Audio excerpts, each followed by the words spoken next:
జూబ్లీహిల్స్ నియోజకవర్గంలోని బోరబండ, రహమత్ నగర్ లాంటి ప్రాంతాల్లో నీటి కష్టాలతో జనం తీవ్ర ఇబ్బంది పడుతున్నారు. అర్ధరాత్రి వచ్చే నీళ్లతో చాలా ఇబ్బంది పడుతున్నారు.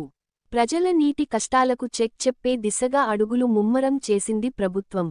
రిజర్వాయర్ నిర్మాణానికి గ్రీన్ సిగ్నల్ ఇచ్చింది ప్రభుత్వం.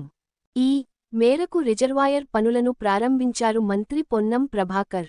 ఈ క్రమంలో మీడియాతో మాట్లాడుతూ, హైదరాబాద్ అభివృద్ధిపై రాజకీయాలకు అతీతంగా తాగునీటి సమస్య పరిష్కారం చేయడానికి ఈ కార్యక్రమాలు చేపడుతున్నామని అన్నారు.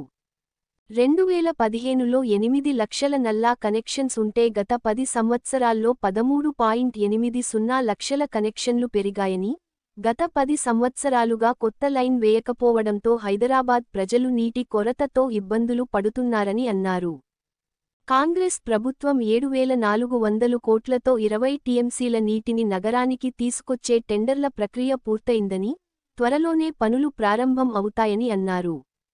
మూసి క్లీనింగ్ 3,800 కోట్లతో 39 ఎస్టీపీలు త్వరలోనే ప్రారంభం కానున్నాయని అన్నారు. ఓల్డ్ సిటీలో 301 కోట్లతో సివరేజ్ పనులు ప్రారంభించామని, రాబోయే కాలంలో నగరం పెరుగుతున్న దృష్ట్యా తాగునీటి సమస్య పరిష్కారం చేయడానికి కేంద్ర మంత్రి కిషన్ రెడ్డి సహకరించాలని రాష్ట్ర ప్రభుత్వం తరపున గతంలో కోరామని అన్నారు.